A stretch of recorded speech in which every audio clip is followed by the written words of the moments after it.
just a hack. It's just an absolute hack. And he gets his ass kicked by his teammates every week. It's just, it's terrible. It's just terrible. Welcome back to another episode of the Believe in FCS Football podcast. I am Joe DeLeone, joined by Sean Anderson. No introduction for him. No, in all seriousness, we're obviously continuing the show. Got a lot of notes from people who were worried that the show was not going to continue after the back and forth that occurred to us. We will have a moment of reckoning that will happen at the end of today's show. But we didn't want to distract from the really good coverage that we have for this weekend's games, because we have 4 really big games to talk about, Sean. That being Mercer, Chatanooga, Weber State, Montana, Sac State, and then South Dakota State, North Dakota. Probably not going to go as deep on all of them, but want to get just a quick touch base on all of these 4 games because of the importance of all of them for the landscape of FCS football. Things are starting to heat up. We're getting a lot of big battles coming up, top 10 battles coming up in the remainder of this season. Yeah, the top 10 starting to shake out a little bit, which we said earlier in the year, this is when it starts shaking out. And with that, now we just have to move forward and I guess hope Rhode Island stays hot. Which you did get a firsthand account on Rhode Island's quality of play. Sure did. And I think we both are hoping that they do stay hot. They killed me in FC estimates, but we're going to get to that. We're going to get to that later on. Sean, before we start talking about these games, do you mind sharing with our listeners Bet Online? Oh, I would love to. I'll do this read, no problem. Okay. And I'll use the proper link also, the proper code. Yeah. Oh, okay. Thank you. Well, the NBA is back. I watched that dreadful. Did you watch that game last night? The dreadful Lakers Warriors game. I had it on. I went to bed before it finished. You know what? So, if you're going to say the game is starting at 10 p.m., how about you start the game at 10 p.m. and hold the ring ceremony at 9:30? Because the game started off at like 10:37, 10:38 my time, which I guess 7:38 your time. That's fine. Primetime game for the West Coast. They're those teams. But the East Coast is sitting over here. Okay, here's the ceremony. Here's another video package. Here's another this, that. Make a prop bet, betonline.ag. Will the game start on? No, it won't. That it should be. But regardless, NBA is back. It's fun. I forgot it's kind of fun to bet on basketball. Like you can play like player rebounds. You're really into it. Like Kevin Looney over rebounds. You get to yell at the big fella. Go ahead, go get that ball. Board man gets paid. You can do all this at betonline.ag. It is always the fastest and easiest way to bet all your favorite sports, even events like MLB, MMA, tennis, boxing, and even golf. The Phillies lost me some money. Good. I guess I bet on the Padres because you're just a hack. Head to betonline.ag and join and receive your 100% welcome bonus with your first deposit. Make sure to use promo code BLEAV, BLEAV, to receive your rewards. BetOnline, where the game starts. By the way, just a random side note. This week was actually, I think the funniest part about this week is I yesterday felt the need to go look at the Apple podcast reviews, and somebody left a 1-star review in the end of September. And the comment was like, these guys make the show all about themselves, which I get so perplexed by those comments, because it's like that you're listening to the wrong goddamn show. Like we're going to provide different. What? Did you have Joe Cerullo leave a review to even it out after the 1-star? No, he left that a while ago. We were leaving them on each other's shows, but I saw that and I was like, well, this guy's stupid. Like, he doesn't understand the so like every time I get one of those, like we also had like a comment on the video I published. Like we have more people applauding us on our YouTube comments and in my DMs saying that they love the chemistry of the show.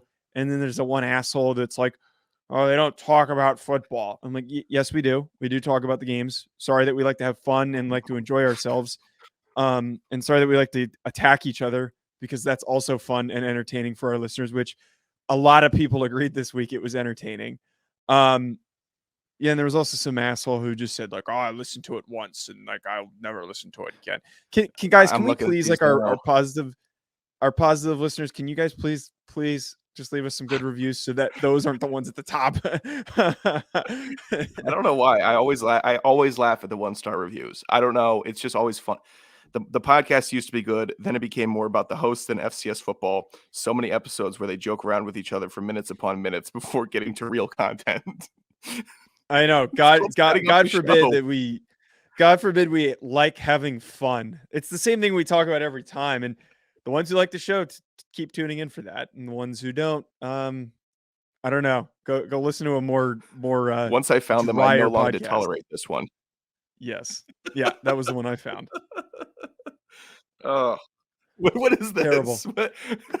It's like the one YouTube stream. The guy said, "No, this is boring as hell." I'm like, "Yeah, all right, go find something else." I'm not begging to keep you here. Right? Yeah, it's just it's a weird issue to have. And it's like, okay, I didn't need to know that you have a problem with it. Like, just move on with your day. Like, I think what I said was fuck off. Well, that's always gotten to you a little bit more than it's gotten to me, I think. It's not so much or not gotten to you, but you've taken notice of it a little more. I acknowledge it, but for the rest of the day. No, oh my god, my fucking trackpad is like having a meltdown right now. It keeps thinking I'm right clicking. We're having a really good technically sound episode today. Yeah, really strong. All right, let's talk about these 4 games. We're gonna try and be a little more quick hitter on them because there's 4 games to talk about. Like I was like, which ones do we not include? And there actually almost were 5 because I almost included the Elon UNH game, but I didn't. I want to start us off with number 11 Mercer traveling to number 10 Chatanooga, 2 teams that we've talked very, very highly of. They're both led by very talented skill players.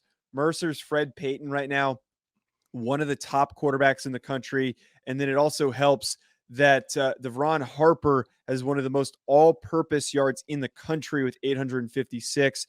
They have been explosive, not to mention that Ty James, one of their receivers, has one of the best yards per completion with 21 yards per completion, which is a nutty stat.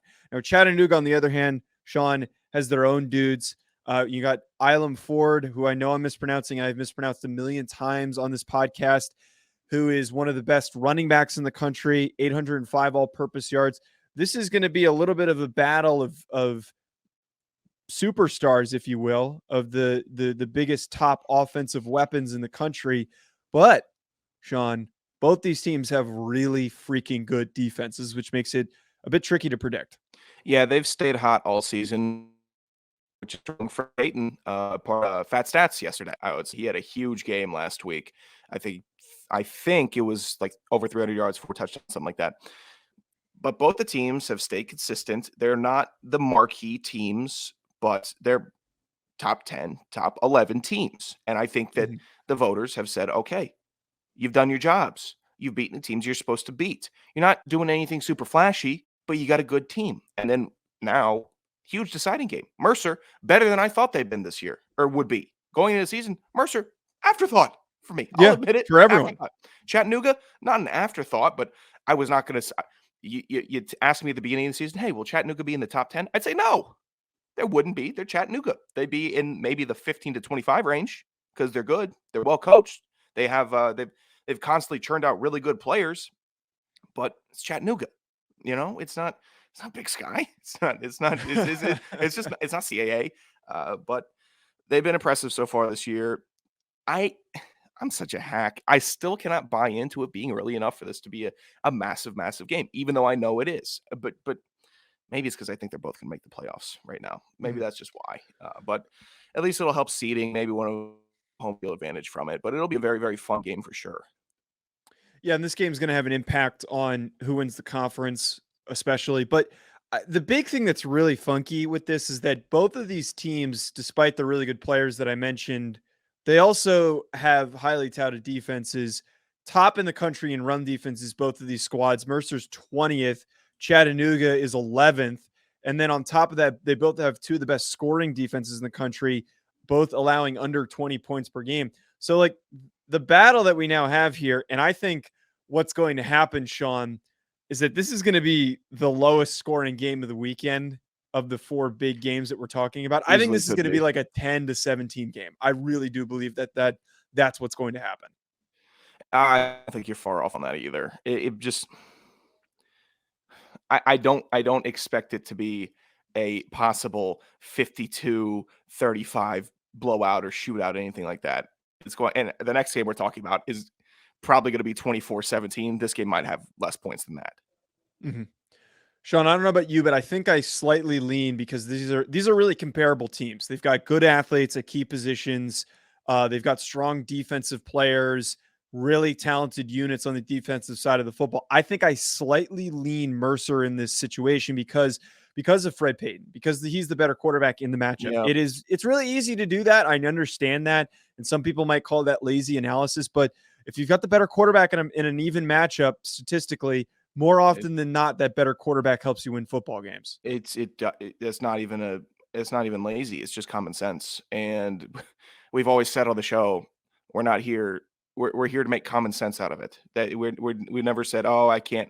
In the preseason, we never said, okay, we're going to snub North Dakota State because we're going to get cute with maybe Weber State takes the 1 seed this year. No. We understand the common sense of how football works, and a better quarterback will give you a better percentage of winning the game. It very hardly does it happen where it flips otherwise, because then you have the famous quarterback duels where Chad Pennington went off versus Peyton Manning, and it was 45-42. And well, that's why it's an insane quarterback duels is not expected to happen. It doesn't happen that often.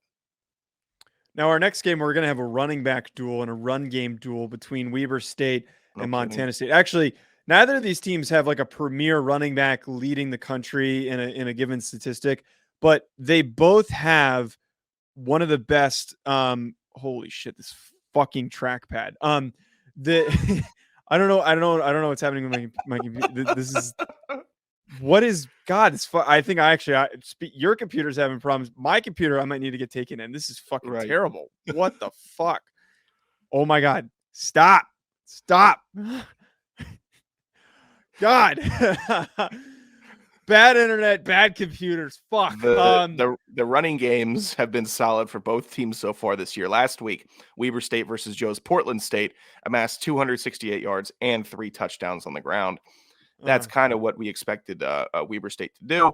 I don't know. I'm still not a believer. I refuse to be, actually, on the Weber train.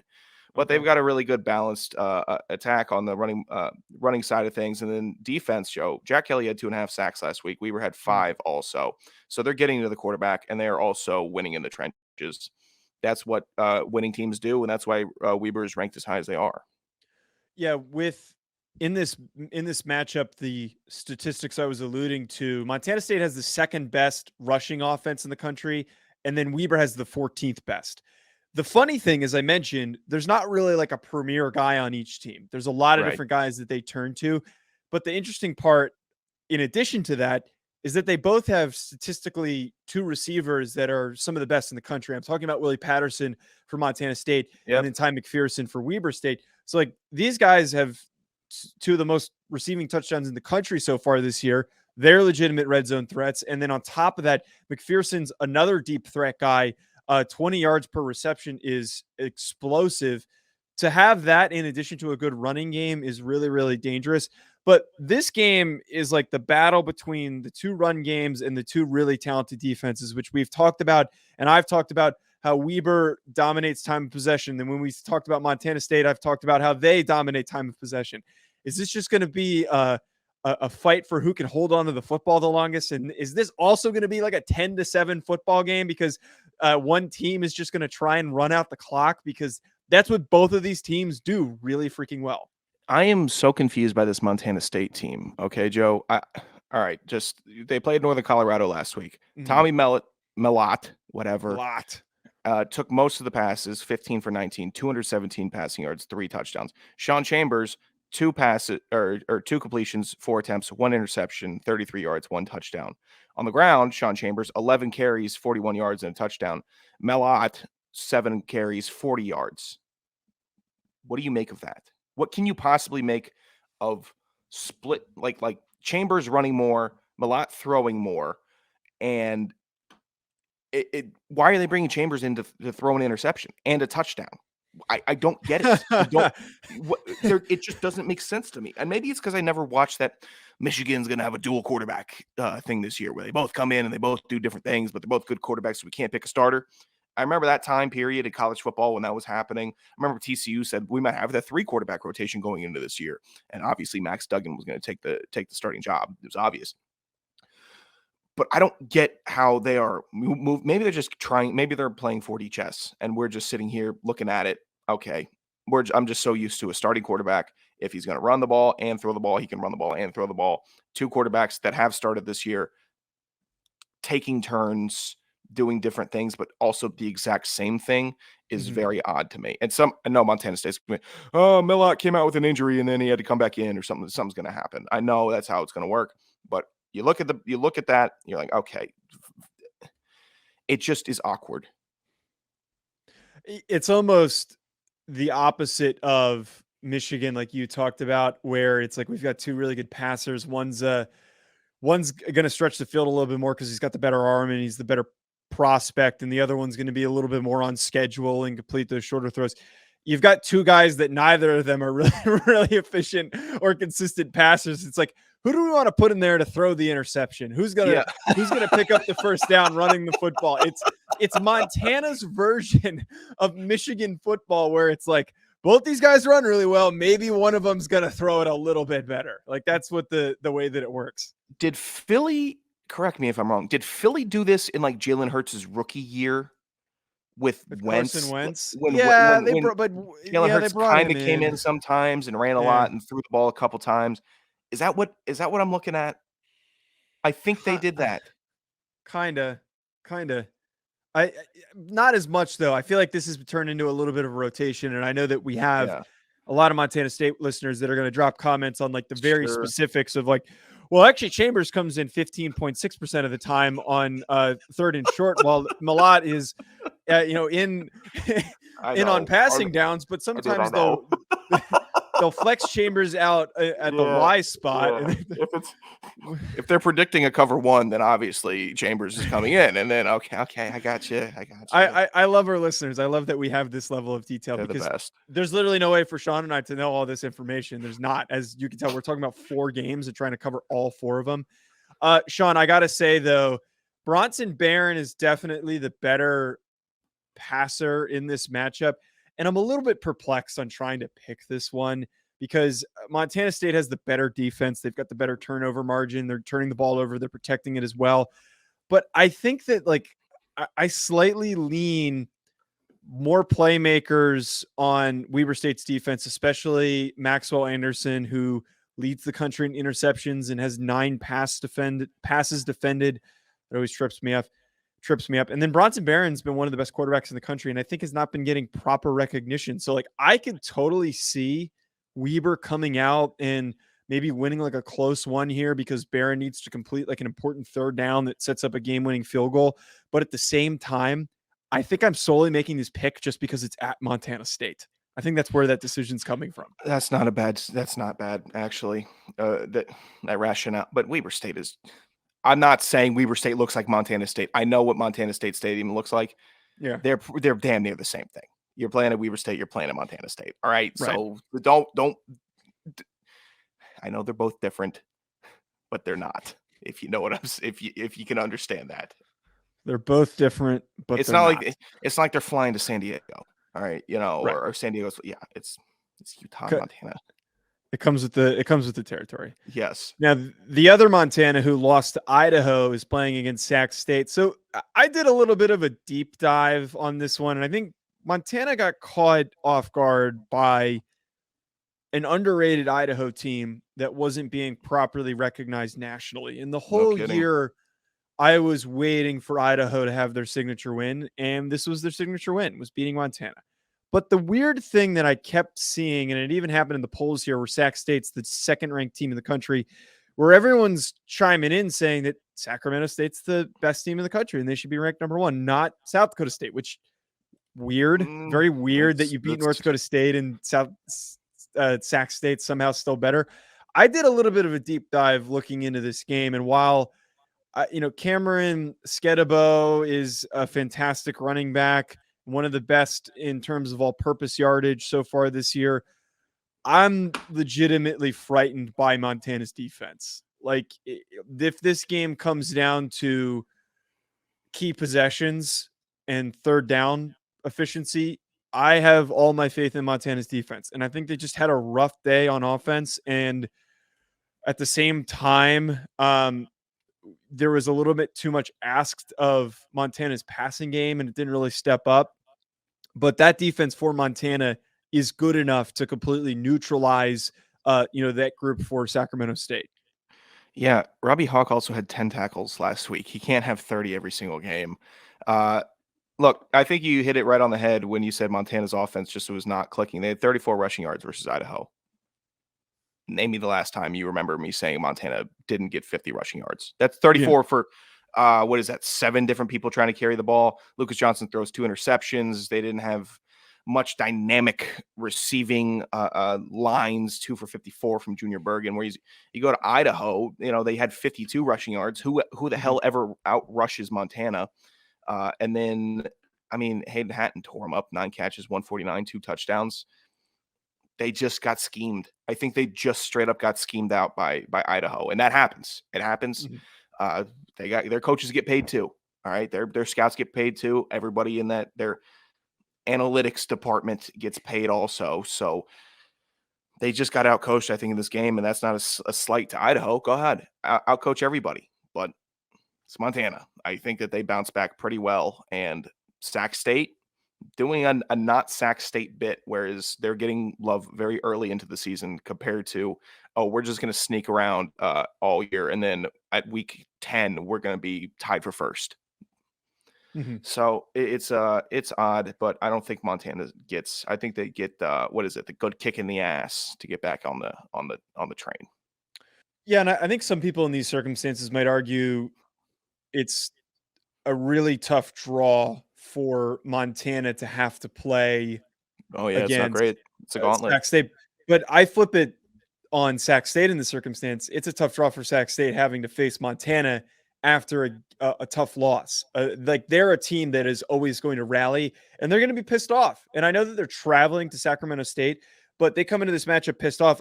Last thing I want to face when I'm trying to continue a trend of a really good season is to face a pissed off Montana team. It's the last thing that I want to see. Yeah. Do you want to face an inspired Patrick O'Connell? Have No. him run down your face? I'd be scared.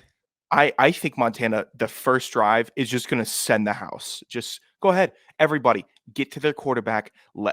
You're not getting a yard. And if they do, they're going to throw it. They're going to have to throw it deep, or that quarterback's going to have to get that ball out quickly. They are. I don't think they're going to come out playing around at all. All right, Sean, I want to talk about this this last matchup we have. And this one I want to be a little more quick hitting because North Dakota's been a little bit up and down so far this year. They face South Dakota State at home. And I drew parallels to South Dakota State's performance and Tennessee's performance in the sense that you can't get hung up on the last game. This is my only takeaway on this. I think South Dakota State's going to win this football game. They've proven to me that they're the best team in the country, the most well-rounded team in the country so far. But the problem that always hurts teams after big wins is how do they carry over the momentum into the next week? I think South Dakota State is well coached enough that it won't hurt them, but it needs to be emphasized that you can't ride off of and hang your hat on the victory that you had against North Dakota State. You need to keep building, and the way that you keep building is by beating North Dakota. If I were a betting man, which I am, and if I'm going to go to betonline.ag, I would say I would take the North Dakota first half spread. I would, because South Dakota, I'll tell you how this game's going to go. South Dakota State's going to get the ball first. They're going to go down. They're going to score a touchdown. North Dakota State isn't going to get a touchdown, maybe a field goal on their drive. Then South Dakota State stalls out for literally a quarter and a half. They just will. North Dakota battles back. Scrappy. We're in this. South Dakota State, better team, better, very talented, way more just big boys that can take over the game. But at the same time, it's hard to beat North Dakota State 2 years in a row. I mean, can you imagine? Can you imagine what that that Saturday night was like. Oh God, And then that Sunday, downtown was yeah. probably No, popping. it was going crazy.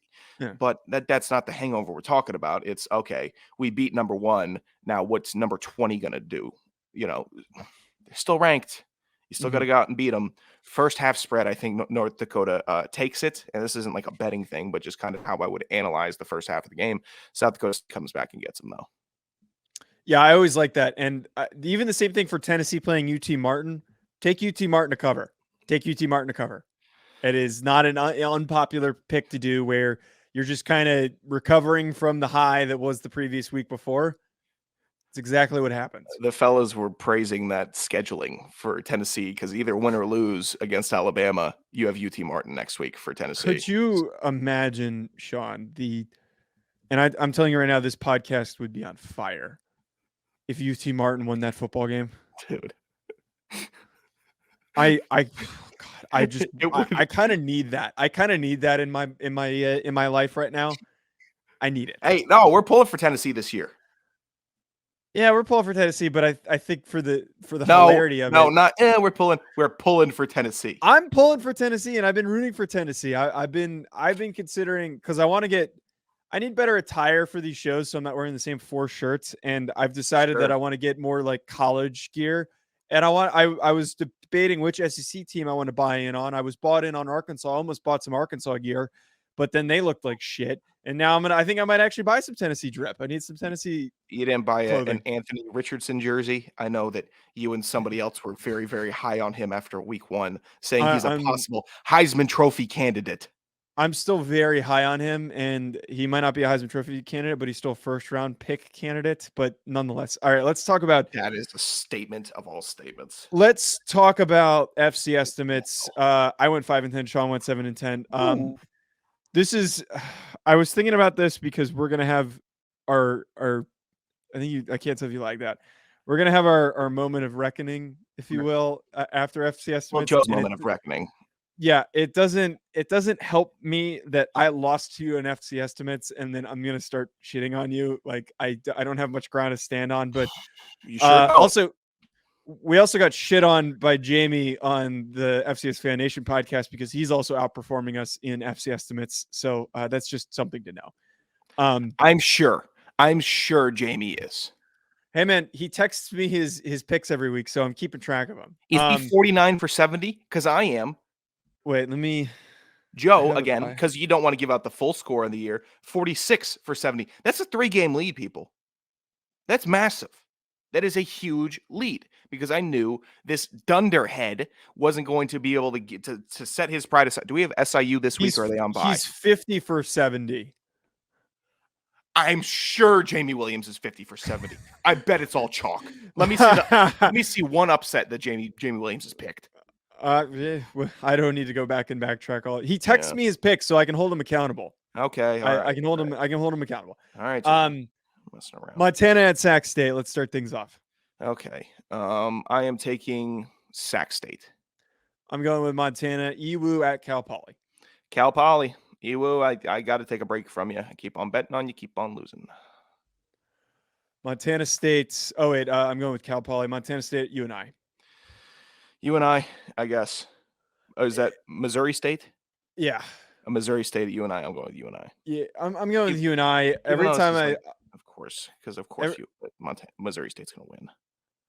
Yeah, but every time I've done notes and I've tracked stats, Missouri State's defense shows up as one of the worst in the country. So, like, if this is a get right game for UNI, this is a get right game. South Dakota at North Dakota. South Dakota State at North Dakota. South Dakota State. South Dakota State for me as well. Weber at Montana State. I am taking the confusing Montana State. I'll go with Montana State too. Give me Campbell at Jackson State. Oh, well, why? Why put this one in here? Didn't we do enough? For being realistic. Jackson State. Yeah, talk about a moment of reckoning. Jackson State for me as well. As SFA, Stephen F. Austin and the Fighting Dustin Heltons at Southern Utah. I will take the Fighting Dustin Heltons. I'm still waiting on that shirt. I'm going to buy one if it's possible for me to buy I one. I saw the want to tweets. buy. Who's gonna make them? You guys got to make them. I don't want to make them. I don't have Little any. things made I for do me. have. Oh, geez. My Mercer at Chattanooga. Oh boy, I'm rolling with the chat here. Give me Mercer with the quarterback nudge. Furman VMI. I'm going with Furman, and strictly because I think that Furman running back won my fat stat of the year. He had like Aw, 250, or fat stat of the week. He had like 250 yards, I think. Unless okay. I'm getting confused. Furman. I'm also going Furman. Can't deny that run game. Elon at UNH. I'm going with Elon. Elon. It was a jump ball basically between Rhode Island last week, so I'm going with Mhm. Elon beating UNH here. We all know the void of nothingness that is New Hampshire. So I'm Oh gonna yeah, give this is a tough draw. This is a tough one to have to play I the week after. I keep on forgetting that Sully's brother went to UNH. His clone. Yeah. Yeah, Isn't that weird? let's It's not a little weird, right? yeah. Like Let's Rhode not Island, confuse our UNH. listeners with a random Yeah, person that only we know. UNH is weird. Okay. All All right. right, you want to So yell at me? Go ahead. yeah, so this past weekend, or this show, everyone probably those who didn't listen to the early week 2 shows, Sean responded to me. There was a little tension because I taped on my own to talk about South Dakota State, North Dakota State. And you responded, and I applaud you for responding and like putting out a show. And Well, I had to like, do the fat stats segment because I listened to the show and said, "Oh, well, Joe won't do this segment, so yeah, how will we have any yearly continuity?" I will apologize for this part. I did not know when you were driving back. You didn't tell me when you were driving back, so I didn't know that that was happening all of Monday. I thought that there might have been time in your schedule. Just a little bit annoyed. Um, in general, I have been wanting to get this show up early Monday morning, Sunday night. Like you and I have kind of gotten into it over doing that, but I think that this show would do better and perform better if we got it out sooner. I think our listeners would appreciate it. I think we would find more listeners if we did that. And uh, the timeliness aspect, I think, just in general, could be better, which inspired this. But I, I texted you this. I think that you kind of missed the boat on, like, I wasn't really doing a radio bit. I was actually kind of upset, and it had less to do with you not being there for that one show, and more to do with like the overall frustration with the Hack City channel and this whole season. That's where this is stemming from. And like that's why I got pissed off. And it just kind of boiled up to that. And I don't want to air our shit out too much, but like I feel like I'm doing a lot of work. And the channel has gone from where it was 1,000 at the beginning of the season to where it's at almost 10,000 right now.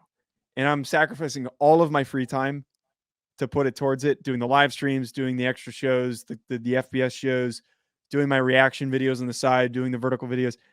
And then like I'm just trying to get you to record the FCS show. And it's like on a weekly basis, Sean. It's like I'm like it's like I'm asking you to do chores. You Like, do you asked not like me if go I ahead. wasn't having fun doing the show, I wouldn't do it. That's what I've Okay. said, I think, since the first day doing the show. If it Okay. wasn't fun, I'm not going to do it. That's why I love fucking taping this show 2 times a week, Okay. whatever however many times we tape. You texted me on Sunday at 6 PM my time, "When can you tape?" I said, But "Probably wait. Tuesday. Sorry, today was a short show." You said, But "After, I might tape a quick hitter," or, "All right, I might tape a quick hitter tomorrow because yesterday's games were big."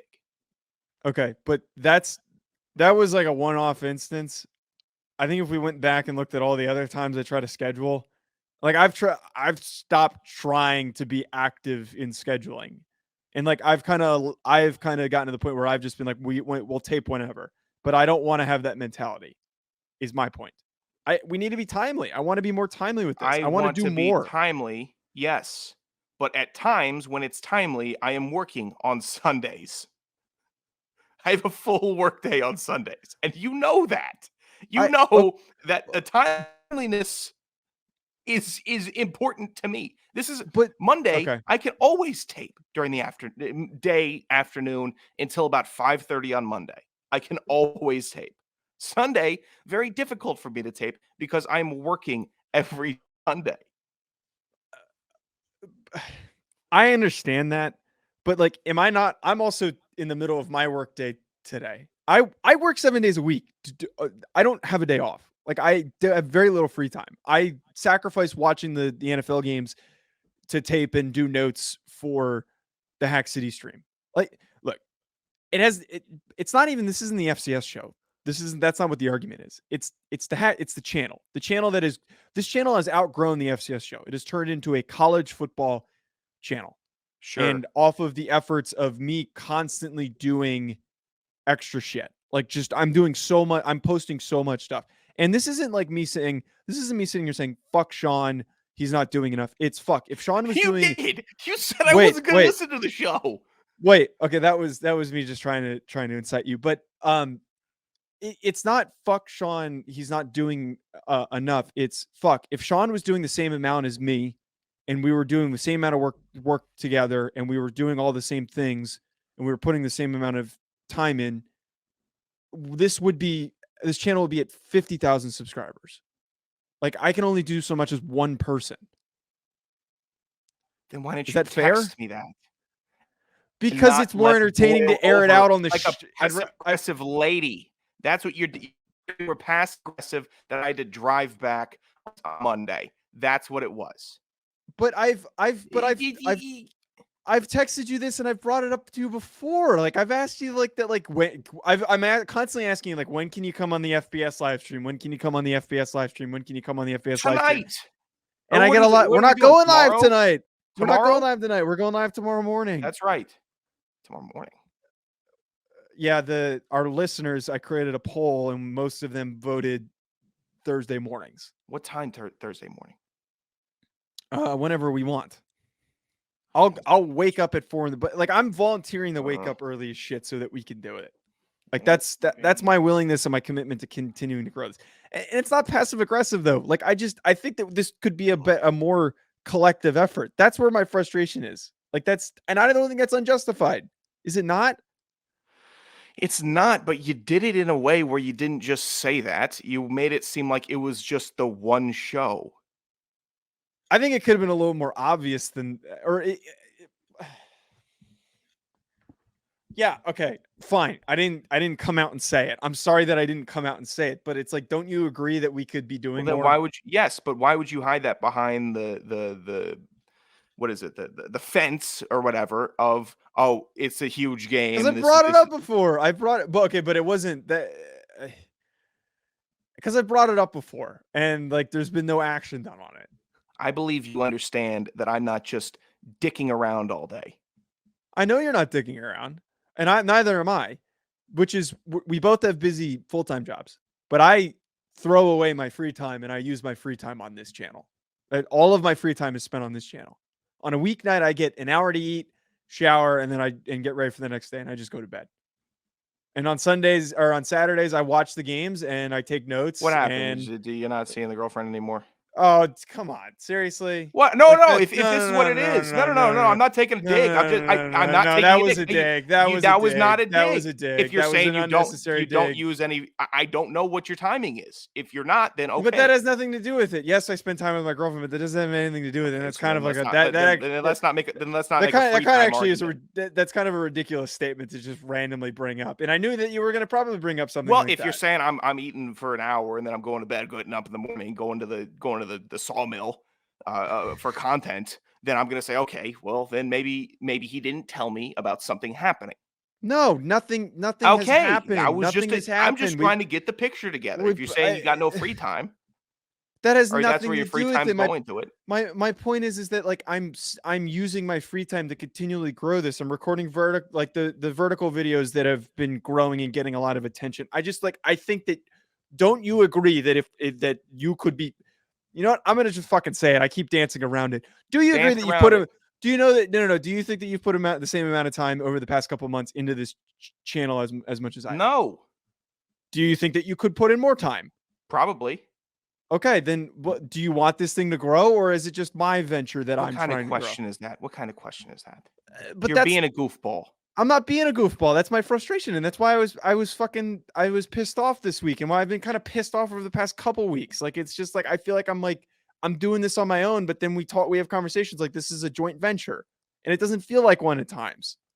Like that's where this is coming from. Okay. Well, in so many words, you haven't said that. I just said it. Finally. Wait, okay, but that's the inherent issue. I shouldn't have to say it. You should just say it. No, but you should just say it then. But you should just want to be doing more. Like I don't have to motivate myself. I'm always just telling myself what more can I do? What more can I do? And the results are there. But like I feel like I shouldn't have to I don't want to have to be your coach and be like show up the meetings, show up to this. Like I need you to do this, like telling you what to do. I don't want to be that person. I feel like I operate well that way. Do you want me to do that? Do you want Why me to not? boss you around? If you it's get going to mad make it when I less boss you around. frustrating. Well, of course, it's Joe bossing me around. I can't have that.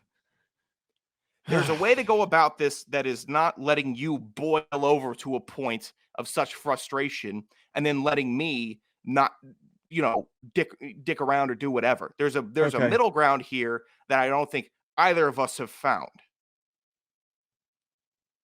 That's fair. Yes, that's fair. Okay. I think we're relatively on the same page. God. Fuck. Jeez. All right, so are you going to be on the live stream? Don't let yourself get to that point with me. Don't you ever do that. Don't bring me to that point. Fuck you. Jeez. Oh, yeah. You wouldn't believe what he did today. Oh, yeah. I bet you were complaining about me all over the place. Yeah, I aired you out with every listener on Twitter. No, I'm sure. No, but I know it should never. No, I didn't. The relationship should never get to the point where one of us is, I don't know, sitting and stewing about the other doing or not doing something. Okay, all right, that's fair. No, that's fair. That's a fair point. That's a fair. I don't disagree. That's a fair point. Okay, and we will continue this discussion. I think the discussion's done, but like. We'll see what happens.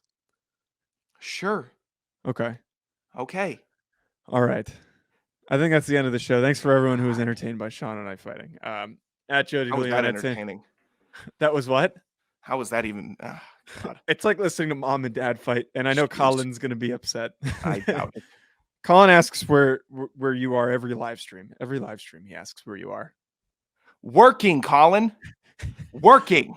All right. Thanks everyone for tuning in. At Joe DeLeone, at Sanderson Radio, Hack City, subscribe.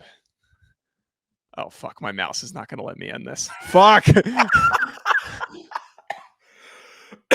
Why is this geeking out? Are you gonna leave this part in? Wait 1 second.